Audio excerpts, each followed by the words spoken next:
All right, love of the Links Radio. We're doing something a little different today. I was a guest on our guest show a couple days ago, and that'll be coming out on Monday.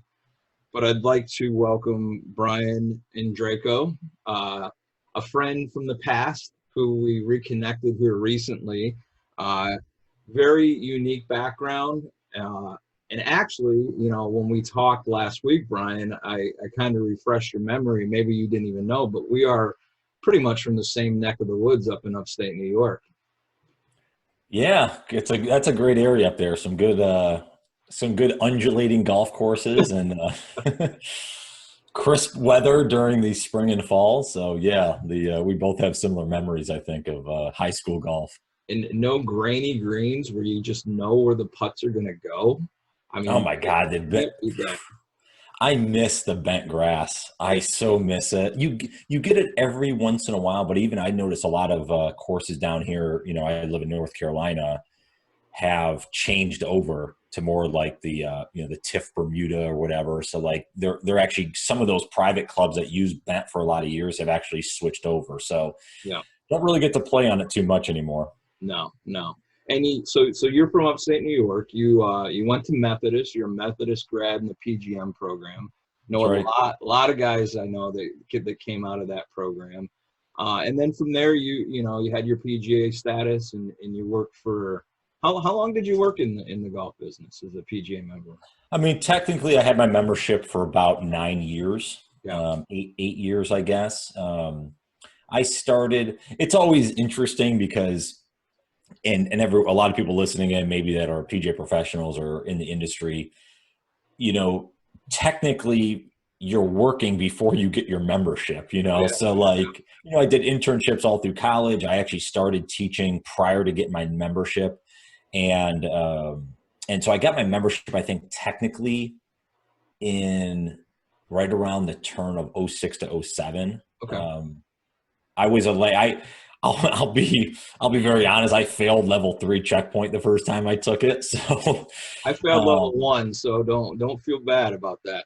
yeah, but that just goes back to that's a whole lesson of not studying Oh yeah, properly. So anyway, so yeah, I had to take level 3 over again. So I think I got it. Yeah, I think it was right around '07 or something where I got my PGA membership and then got my PGA they're certified as an instructor. I think like maybe two or 3 years later.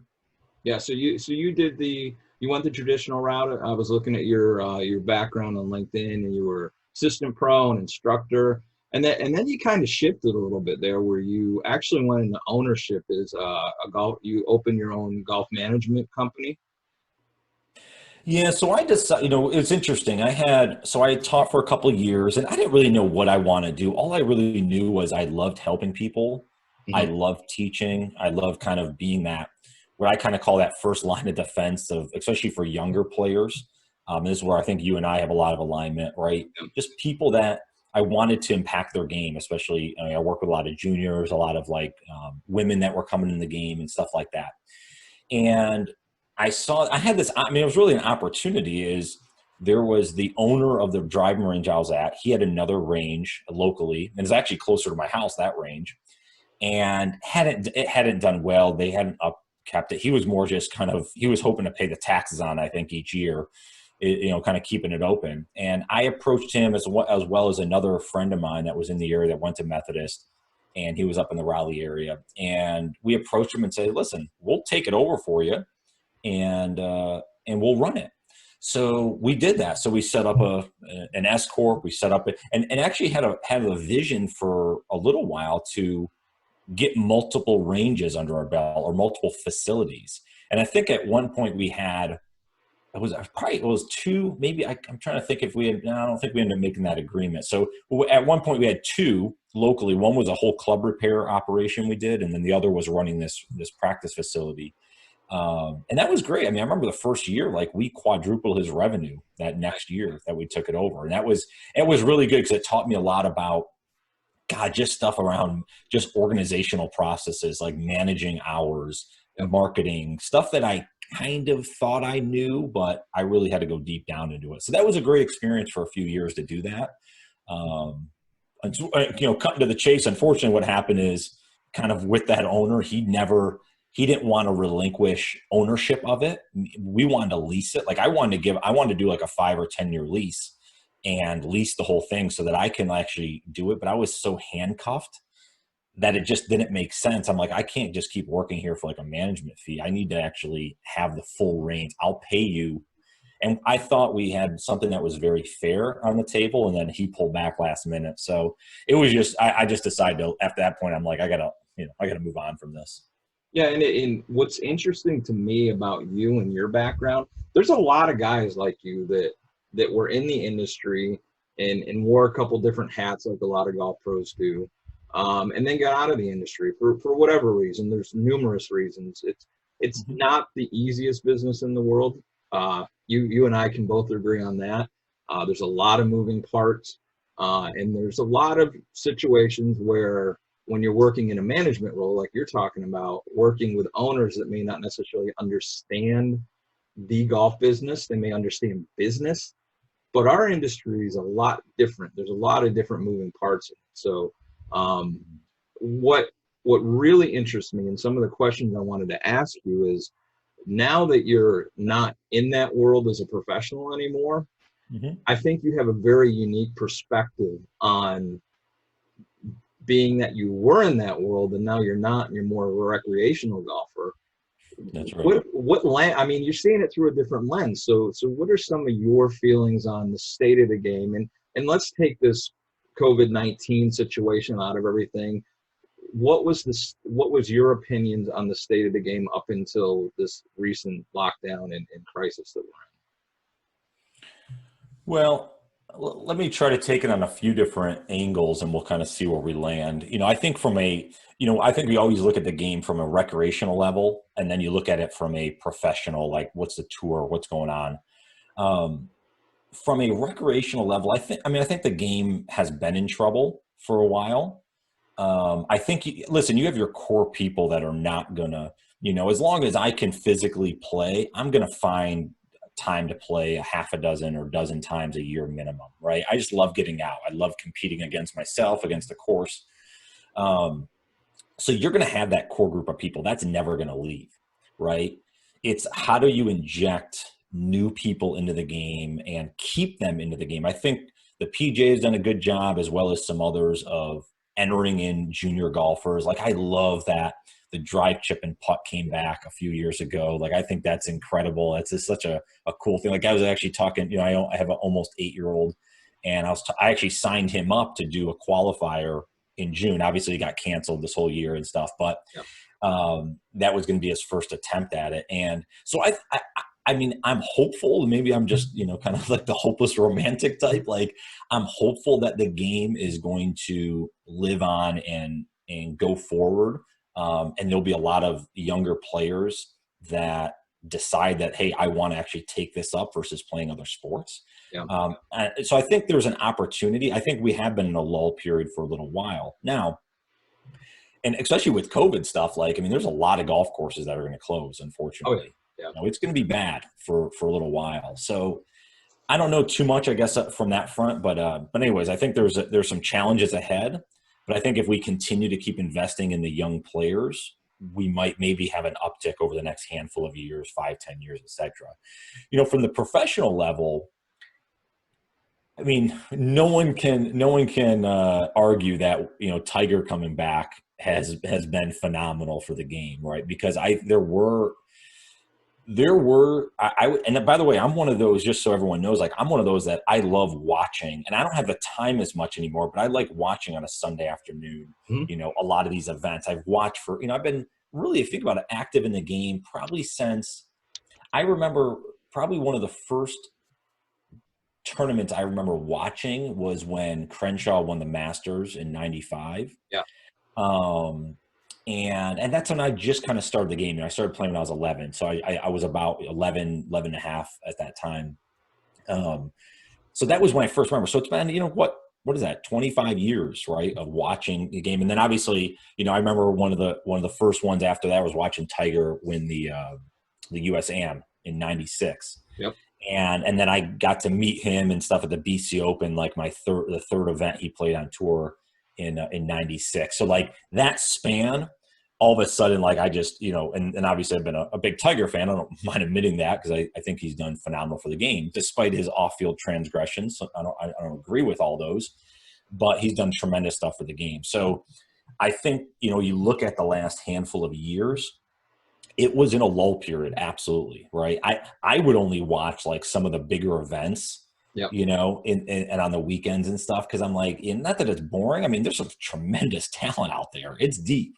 Oh yeah. But when you don't have the singular kind of dominant force, I think sometimes things get lost. So I think it's been great now with the younger kids, as they call them. And then you have Tiger in there, and even not even Tiger, Phil's still playing well. Right. Yeah. Adam Scott's had a little resurgence, so some of these guys that are in their right around 40, early 40s, obviously Phil will be 50, or I think did he just turn 50? I can't remember, but he's right about. Yeah. But I think so I think the game from a professional level is in a unique spot. Mm-hmm. And I think it'll have a good run over the next few years, especially with some of these, kind of a mix of generations. So. Yeah, and you keep giving me more good questions to ask you, but I want to backtrack a little bit to some of the things that you did when you were working in the industry. So some of the bright spots that we've had over the course of the last 10 years or so, as far as different demographics within golf, have been women. The number of women playing has risen substantially over the last few years, and juniors. And I think it goes to show, if we as a collective group, meaning we golf professionals, really put our minds to putting some good programming out there, not just national initiatives, but on the local level, we can have success. You had mentioned drive, chip, and putt. PGA Junior League has been fantastic, but you actually came up with something in the demographic with women. What is it called? Bling? Bling, yeah, Business Ladies in Golf. I still think that's such a cool name. Yeah, I do too. I don't know. I don't know how I came up with it. I just happened to. But this was back. Yeah, we did this. Oh my gosh, that was probably 09, 2010 maybe, and it stemmed out of that. Was one of the things when I ran the driving range. So I took over that range in the end of 08. And I had done women's clinics when I was at the other driving range, like end of 06, 07, and part of 08. And had built up a little kind of, fun group of probably the same, probably 10 to 15 women that would come and stuff. And then they would invite some friends. So anyways, long story short, there was a woman that came a lot, and her and I kept talking a lot. And she was mentioning some of the gaps that she saw of wanting, more women in. And I felt the same way. So we kind of came together. She was helpful in kind of starting this. I wish if I had kept in it, like obviously if I was still in the industry, I mean, I think Blink had a massive thing around this area, because I think there was some momentum behind it. That was one of the things when I left that I missed, was like, because you had a lot of these women that, they work hard during the day, right? They might have kids at home. They want to get out and be active and do some stuff. And a lot of them liked playing and enjoyed the game and enjoyed learning, but they also enjoyed socializing. Like it's different than men sometimes, right? Sometimes men is always like, we go out and just want to compete, and not that women don't want to, but I think it was a different atmosphere, and I enjoyed giving that opportunity to them, because different than juniors, as obviously you work with a lot of the juniors and stuff.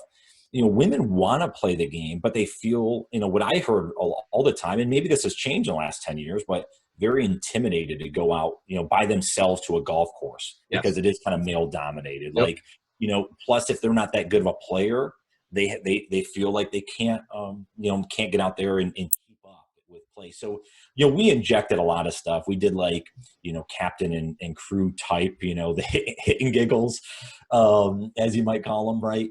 Kind of did some of those, so that, or we did certain games where like, one person hits one and the next person, there's some different things where we set up to make it fun. We had wine out there. Like we had a good time. It was fun. But yeah, I've always been a big backer of having more women playing the game.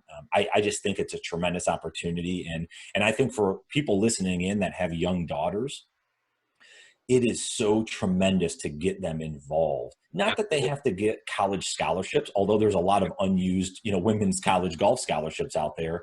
I just think getting them involved in the game, it's going to help them in business. It's going to help them in their career down the road. It's just another way to get out there and think a little bit differently, because when you are competing, when you are out there against maybe other women or males or whoever, I think it's just a different way of looking at the world, I guess. I mean, I think golf is one of those unique things, as you know, it's such a mental struggle from shot to shot. I just think I think it's helped me prepare for a lot of things, almost subconsciously, right? But anyways, that a little tangent there, as I normally do, but well, and this brings me to my next thing, and I found a new appreciation for your off golf course type of facilities in the last few months. I started teaching, in addition to the golf course I teach at, I started teaching at a range, a standalone range, which we don't see a lot of those anymore. So you have appreciation for this, is, managing and being part of range facilities. I think those, obviously your top golfs and off golf course, more entertainment based.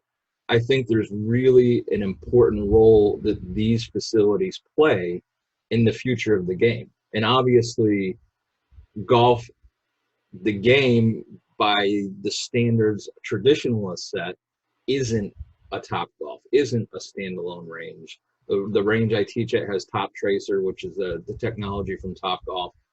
But I see such an easy entry point for people from an entertainment and enjoying the game standpoint. And then from there, we can really drill down to getting them to move from those types of facilities onto the golf course. So how do you feel about the role of those types of facilities? Standalone ranges, your simulator type facilities, your top golfs? I mean, I think they all help, getting people into the game, right? You go out there for a corporate outing and you're kind of just whacking the ball around and stuff. So I think it's good. I mean, one of the things though that is still going to be a challenge if you want to grow the actual game of golf, is getting those people to decide that they want to buy their own set of clubs, or they want to go play a couple rounds on a real golf course, or those type of things. They're going to go to a destination and play golf.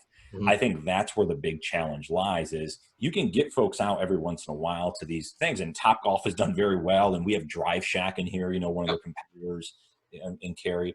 So, you have different of these facilities, and the indoor simulators and stuff. Again, my always concern is, because I don't know enough about it, probably just because I haven't researched it enough, but my concern would be how much do those folks flip over to being more recurring, if you will, on the course, getting lessons, stuff like that. So that's the thing, is you start shrinking the pool. This is what we saw with, I left the industry for a different reason, but why a lot of people left the industry or whatever, because you look at, once the Tiger era took a pause, right around the turn of last decade, what did we see happen? Golf courses go under. We saw golf companies go under or lose a lot of revenue share. We saw a lot of the management companies buying up golf courses, and they would have less experienced professionals, people that had been there for a while, built up. Well, I don't want to pay them the higher salary, so we're gonna get rid of them. Like, there was a lot of shift because you start shrinking of the amount of people that are playing. So that's the thing, is it's one thing getting people knowing about golf. It's another, though, getting them to say, hey, I'm going to go play and get on the golf course for 4.5 hours, or play 9 holes or whatever. So I think that's where the game, the professionals like yourself, the PGA professionals and others, have to get even more creative of how do we get these folks to interact a little bit more. Because if you go to Top Golf, you're not bringing your own set of clubs, most likely. So you're just using theirs. You're not buying golf balls. Even if you go to indoor simulator place, I guess, you could be, your chances are you'll probably at least play a little bit.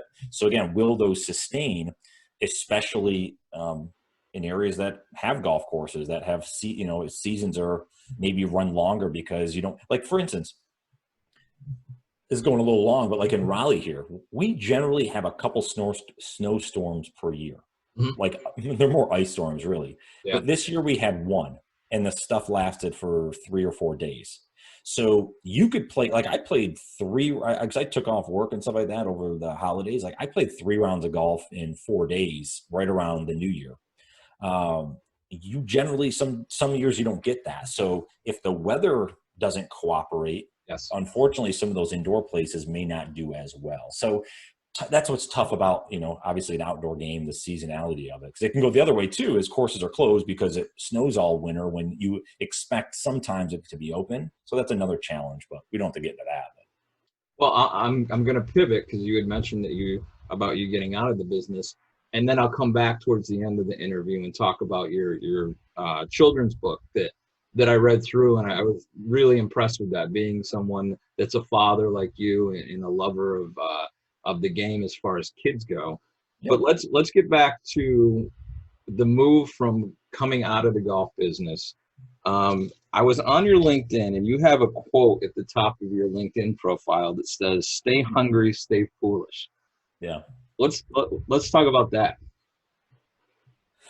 Yeah, I mean, I'm a big quote guy. Yeah. That's, I like quotes. I like looking at various things and kind of getting inspiration from them. I mean, that's one that, I actually heard, Steve Jobs did a commencement speech at Stanford in 2005, and he referenced, the Whole Earth Catalog, I think it was called, that, used to come out. This is in the 60s, 70s or whatever. But anyways, that was the last issue, had "Stay hungry, stay foolish." So when he talked about that, and he kind of gave some context around it, I took it, in my own way of that's just how I've tried to live my life, especially the last 10 years at least, is really just around always trying to look for that next adventure, always try to look for that next challenge, always look to push myself forward.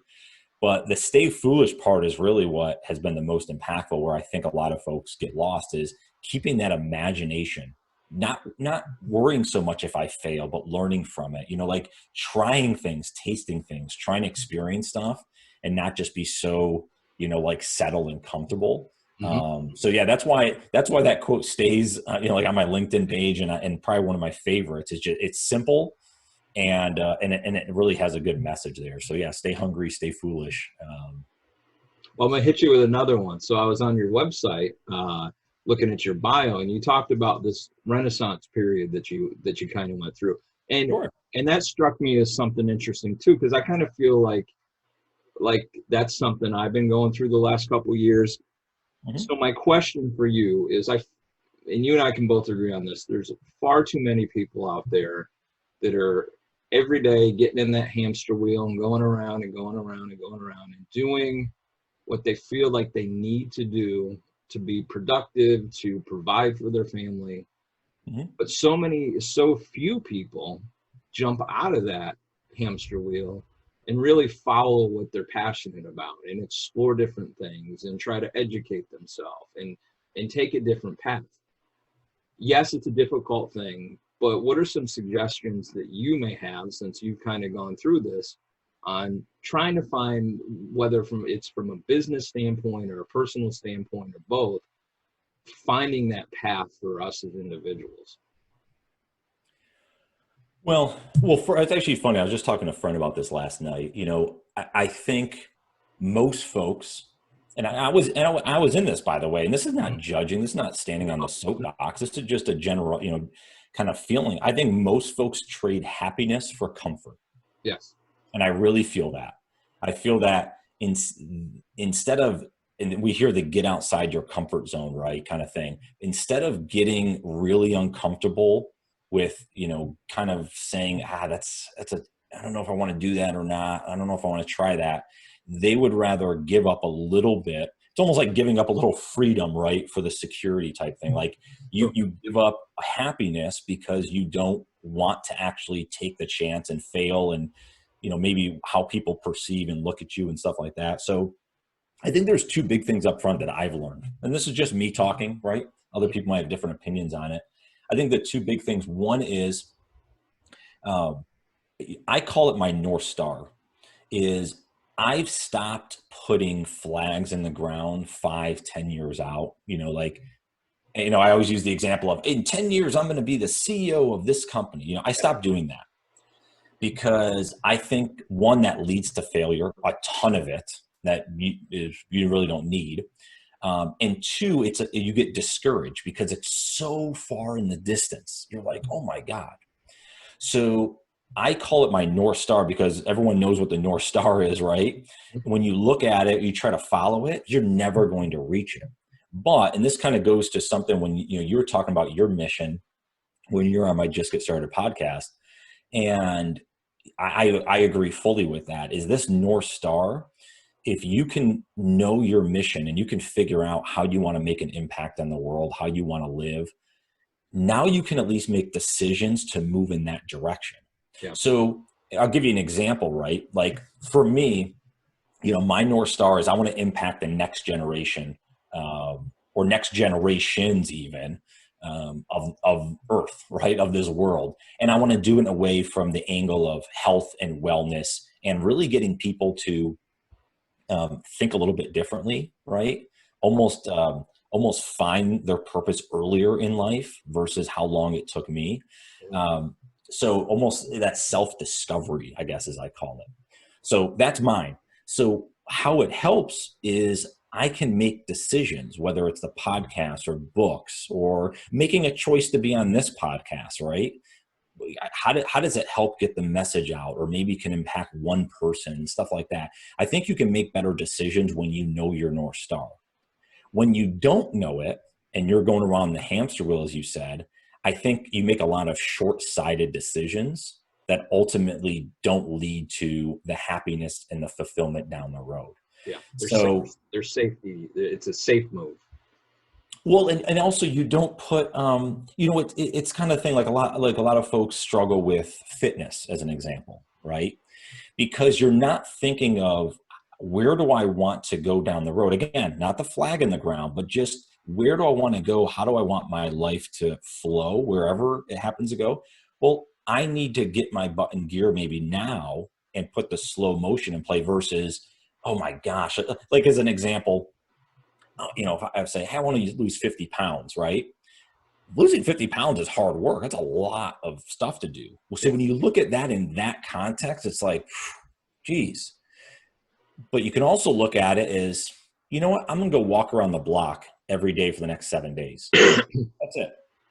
And I'm going to maybe switch out this food and start doing this, or I'm going to go to bed at a reasonable time consistently for the next few days. Like small little wins ultimately add up. But again, when you have your kind of North Star where you want to go in the world, a lot of those decisions start making, because it's like, well, I have to get in better shape. Again, I don't know what people's are. Everyone's going to be different, but like maybe I have to get in better shape so that I could do this. Or maybe I have to start investing more time in learning about marketing so I can help this nonprofit do X. Like, I don't know what, again, everything can be different, right? Everyone wants to make a different impact on the world, but that's the way I look at it, is I think if you have a more clear vision, so, you ask kind of more actionable, right? And I know I'm talking around some things. I think the biggest thing is to sit and think about who you are away from people. Put your phone down, right? Close your eyes and actually think about it. A lot of it can be mapped back to your childhood. I'm sure. A lot of it can be mapped. And this is a deeper thing than just you and I talking today, like what people can do. But the two quick things is, one, go think about your childhood. Think about, I always like to say, think about what made you happy as a kid. When do you remember you're most happy, and what were you doing? And then secondly, like looking at now, what gets you up, what gets you up in the morning? What do you like to do? When you are excited? And try maybe meshing those together, you might find a central purpose or a theme.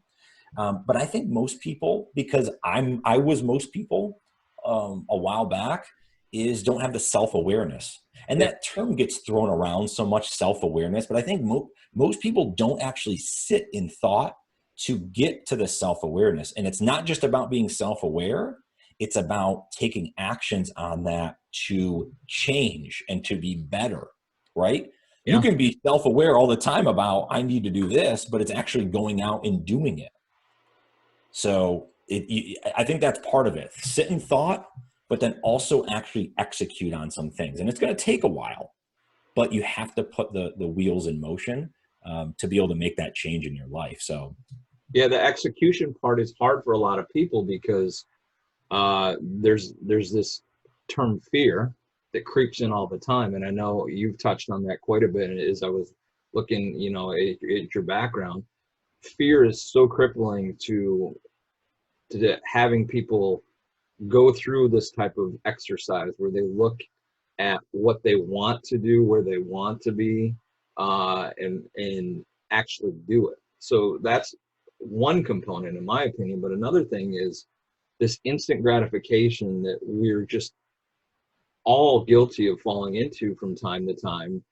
I think that's just because of the way of the world, the way it is. Everything's so instant, fast, and I'm afraid for my kids, because of that.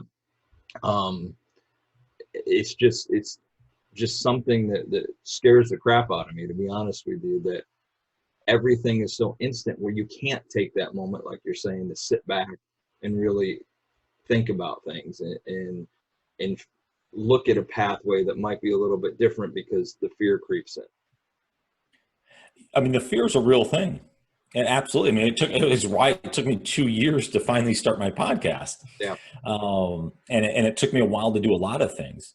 And it's why it took me, 6-7 years to write this children's book. There's a lot of things that, again, you and I are just like everyone else listening in, right? We of course have fears. We have uncertainties. We have a lot of the stuff.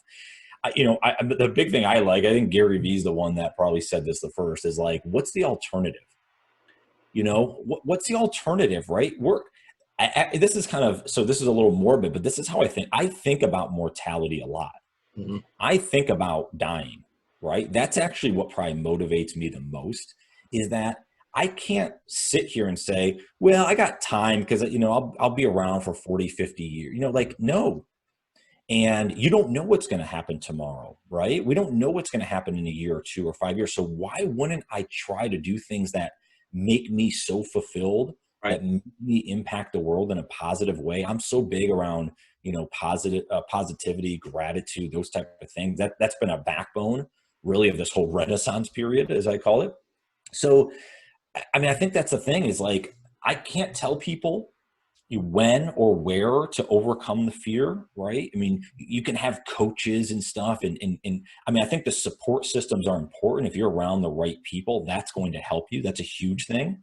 A lot of it is looking in the mirror, that accountability mirror, every single day in the morning when you walk in the bathroom, look in the mirror and are you happy with yourself? And if you're not, you can make the change. You don't need to go to college and get an MBA, or you have to do, something, dramatic. You literally can make the change yourself. It is all, I dumb it down. It's so funny. I was talking about with my friend last night. I was talking with, like, I don't have a great vocabulary. Maybe it's why I relate to, like, the kids in the younger generation. Maybe it's I'm on the same level of that vocabulary wise, but like, I just dumb it down, and that's just partly how I am. Like, I try to simplify. I use very simple analogies. Like, it is so simple. It really is. It's all it is making a choice. You either have one or the other. That's it. There's only two choices. Like, hey, do I get up in the morning or do I hit the snooze alarm, right? Like, that type of thing. Do I choose to eat this for dinner or that for dinner? When you really, but I think most of us as humans, we don't want to think it's that simple. We got to think, oh, I got to take this course, or I got to sign up for this year-long thing. No. It's literally one choice after another. And slowly, when you put those in play, so I know this from my own experience, because I was the complainer. I was the, I got a bad set of, hand, or if you will, on some of these things. Like, I should. And then I realized, like, dude, are you serious? Like, you're one of the luckiest people in this world. And once I woke up and realized that, and it took a little while, I was able to take those steps forward. And what happened was, the momentum kept building, right? Yep. I kept seeing it day after day and week after week. And all of a sudden I put that time and energy in. And now I look back, at where I am today, and I'm still very early in the game, I feel, but I look back like 5 years where I was a totally different person 5 years ago. My confidence level, things I had accomplished, projects I was working on, different friends I have, like, so many things have changed. And that's what I encourage most people to look at is like, go back 5 years, say, has your life changed that much? I'm not talking about, do you have a different job or not? Are you doing about the same things? Do you do the same things on the weekend? Do you hang out with the same friends? Do you have are you still, curious about the same things? Because have you not like researched to actually figure out how they are? Those type of things, like that was helpful for me to realize if I'm moving ahead or not. And if your answer is, yeah, I'm doing about the same stuff, well, then you're in that comfort zone. You're not expanding. You're not trying things, right? So that's why I think people can, the biggest takeaway is just get out and taste and try things. Like for instance, if you're, this is tough now with our situation we're in, but this is an example. If you have trouble standing up in meetings or talking with people and you're very shy and introverted, then go take an improv class. Most of the time you'd never do that. You'd be like, I'm not doing that, but go do it. What's the worst that happens? Yep. A couple people laugh in the audience, whatever, but everyone's there like in the same boat. Like, so that's like an example of, I tried something different. I did a different experience that I never thought was possible. Right. Yeah. And I think there's a lot of people that do that after, whether it's a class they're taking or a seminar, where they go, God, I wish I had had the courage to say this or do that. And I think, with 100+ episodes behind you now with your podcast, just get started. I mean, just the name of the podcast right there kind of sums up that this whole idea of if there's something you want to do or there's something you want to learn, you just got to do it. Yeah. And as I'm actually on this, we don't have to get into too much, but like I'm on this path this year. So I had done something called the Dozen Months of Discovery, where I decided this year, and I actually tried this 2 years ago. And partially I didn't probably frame it properly, or there was a few different things where I kind of failed miserably on doing it. So I had a different opportunity last fall. I said, I'm doing this Dozen Months of Discovery again. And basically it's simple. It's every month I'm doing a different challenge or a different skill or something like that. So for instance, January was, I deleted all my social media apps and did a detox of social media. February, I did an hour minimum of stretching every single day, because that was part for me from a fitness standpoint. I need to not only get in better shape. I mean, I think I've been in good shape, especially doing CrossFit and stuff, but like when I say good shape, I mean like being able to perform the movements, not, crack my knees and stuff when I get out of bed, stuff like that. March, I just finished up was a learning Spanish. And then April here is I'm writing another book. So I challenge myself, because what I want to do is, instead of talking it, which I probably did a lot in the past, and you see a lot of other people, I wanted to experience it so I could relate, like, again, to you or your audience, and say, listen, if you can't do it for a long time, then carve out 30 days. Heck, just carve out a week. Yeah. Like, again, if your back's hurting, the next 7 days, go stretch for an hour. I promise you will feel better. Or stretch for 20 minutes if you can get, if you like to watch Netflix at night, great. Get on the ground and stretch while you're watching it versus sitting on the couch. Like, there's things you can do. But the reason why I wanted to do the Dozen Months of Discovery is I wanted to keep challenging myself of for Spanish, as an example, the reason I picked that, it's not so much to be fluent in Spanish, and I'll keep probably practicing and stuff, but it was really more of, one, can I dedicate myself to this? And two, this is going to sound weird, but can I be stupid again? Can I be that person that knows I knew nothing about Spanish besides, maybe knowing a couple of the numbers, the single digit numbers. That's it. So I wanted to go in being so confused and disoriented and what? That's interesting. That's odd. How do I do? I wanted to be that beginner or learner again, so I know how it feels. Yeah. Yep. Not just for me personally to help with my mindset, but also in my sales career and stuff like that. It helps me communicate with people better, because I realize, maybe they don't know on that end. I might know a lot of stuff, but they might not know it. So anyways, that's a great example of trying, tasting, seeing what you like. And we're in this is such a terrible time in our world. But if, again, I'm a positive guy, I think it's one of the best times because you maybe don't commute for an hour now a day to work. Well, now you have a little extra time. Maybe go pick up a new podcast and listen to a couple episodes. Maybe go download an audiobook, right? There's so many free, I think like Harvard and Yale are giving like free online classes for anyone that wants to, like, go sign up for something, learn something that you've been wanting to learn maybe the last handful of years and you haven't had the time. Well, now you have the time. Yeah, and that's actually something I've done the last month, being, having to stay at home as much as possible. I've done a lot of certifications for golf, and I want to pivot to my last question here. Luke's first round of golf. Again, me as a father, you as a father, your son's what, 8? You said He'll be 8 in a couple months. Yep. Writing a children's book, that's quite a task. I'm sure a lot of people have had that thought of wanting to write a book. You've actually got another book, an ebook about podcasting, but you and I reconnected, as I said at the start of the show, a couple weeks ago, in relation to this book, Luke's First Round of Golf. So obviously I know what the motivation is there. As I read it, it really brought me back as someone that works in the industry, but above and beyond everything else, someone that started golf young. It brought me back to those moments of my first rounds out on the golf course with my dad and with my grandfather. So why don't you talk a little bit about the book?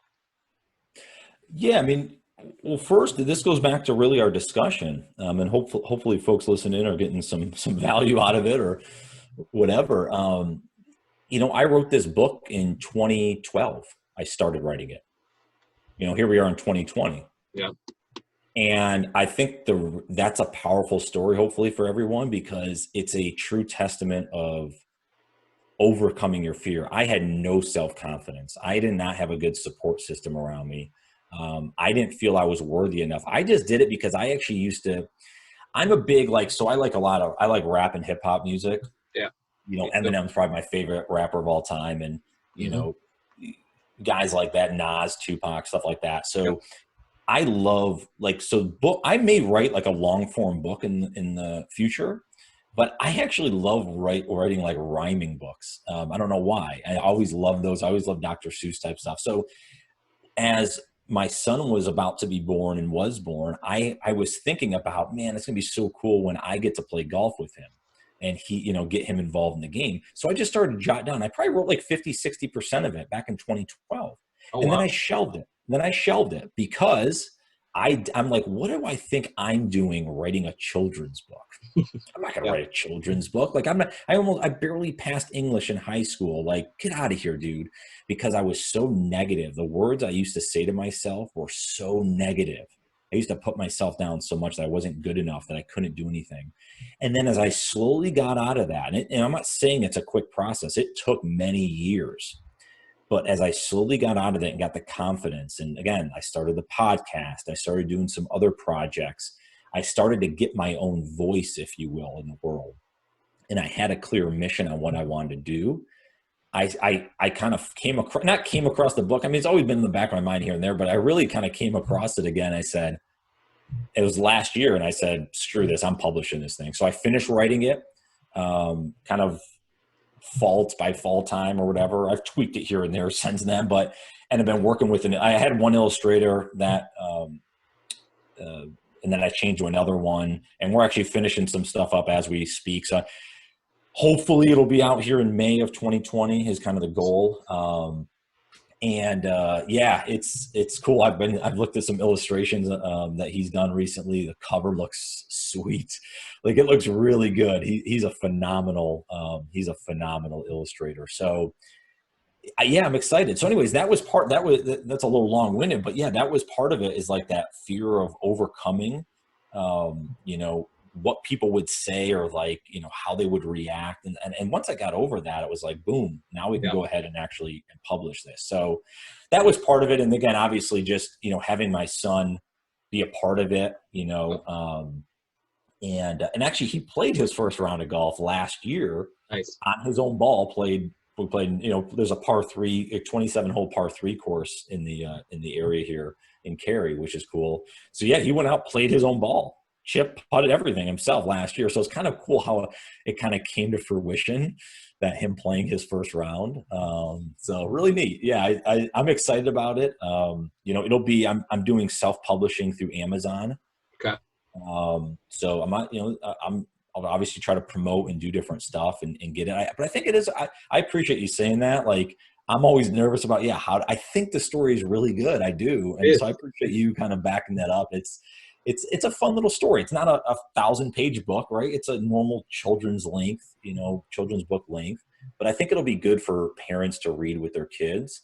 And like I said, I hopefully it gets some good reviews on it. So we'll see. You've got my good review. And I tell you what, it takes a lot for me.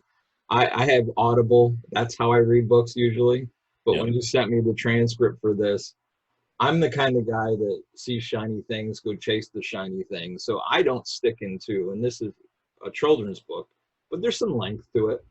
And I read the whole thing through, and that takes a lot. So kudos to you for putting something together that I can go through and read the whole thing. And I thought it was brilliant. I'm wishing you a lot of luck with that book.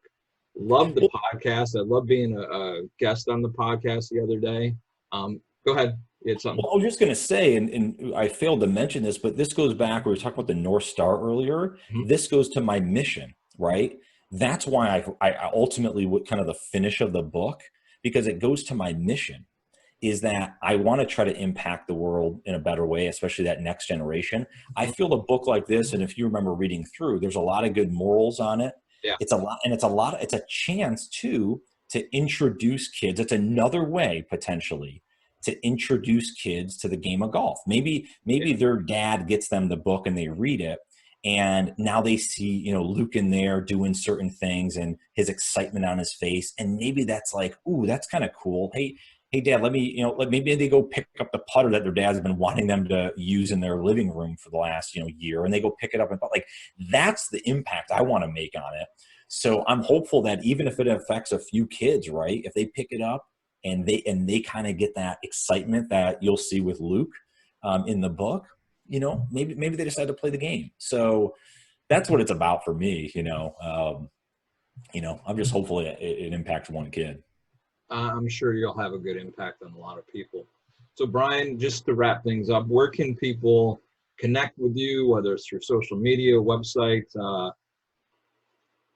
This is your final few seconds here, so promote yourself, buddy. Well, the credits are rolling. My website is probably the best. That's where I house, the podcast, and obviously the podcast on every, Apple and iHeartRadio and all that. But BrianOndrako.com, BrianOndrako.com. On Instagram, Twitter @Brian Ondrako. I'm on LinkedIn a decent amount. It's just my name, obviously. So yeah, the website's a great way of the podcast. I have, blog articles. I have obviously the connection with the book. And I have, as you mentioned, anyone that wants to start podcasting or thinking about it, I got a free ebook. Literally, I don't even have you put an email in. You literally can just download it. I wrote this called The Bootstrapper's Guide to Podcasting. So, but yeah, I hope, if people want to check out the podcast, it's called Just Get Started. Again, it's on all the platforms. I hope you guys enjoyed. And yeah, your episode's coming out this week. So hopefully people will appreciate that and get to learn a little bit more about you and the great work you're doing. So yeah, man, this has been fun. I appreciate you having me on. It's good to connect again. Yeah, definitely. That's what I was about to say too. It was cool getting that Facebook Messenger message from you and reconnecting and seeing all the stuff that you got going. I really appreciate your time. This will be posting pretty soon, probably tomorrow. Love of the Links Golf Radio you can find on Instagram, YouTube, Facebook. Brian, thanks so much. Stay safe, stay healthy, bud. Thanks, Brian. You too.